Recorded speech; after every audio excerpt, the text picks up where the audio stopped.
好，来继续来看乌型行医，拢会定期来举办着大型的民防训练。22号这场，互外界指出有真侪无正确的所在，像讲做这个心肺复活术，患者应该倒摊笑，但是因竟然是半天倒。另外，竟然互受伤的患者先来食普拿疼，这拢是错误的做法。乌型行医回应讲，这民防演练的目的是政府的救援到位进程，民众要安怎自救？学员是以民众的角色先协助处理，再个交接予专业的人员。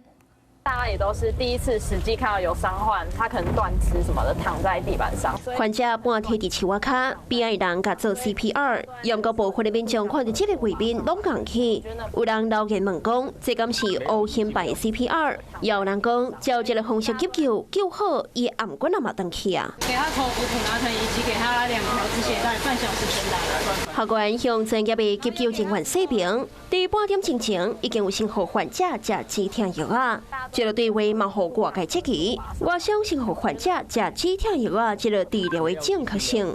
乌型行医第22号举办民防演训，互外界指出到有真侪错误，像无说指挥站加检查详细所在。处理伤患嘛无依照正确的急救流程。这个无脚本人演训的话呢，就是包括在座各位，如果说我们今天没有任何的一个急救医疗的经验的时候，在一个特殊的情境里面，然后去做各种演练，所以你觉得你学过 CPR， 但你真的做的时候可能会手忙脚乱。对于这件代志，乌型行医回应讲，民防演训的目的是伫咧官方救援到位进前，民众的自救。在过程中，行医的人员会观察，事后卖检讨。该说讲，这不是表演，更加不是照表操课尔。他就是有一个人，他接着有一个急救的状况，他快速的去回报，就是交接这个状况。交接这个状况的话呢，如果按照一般原则的话，他必须要明确、清晰、快速。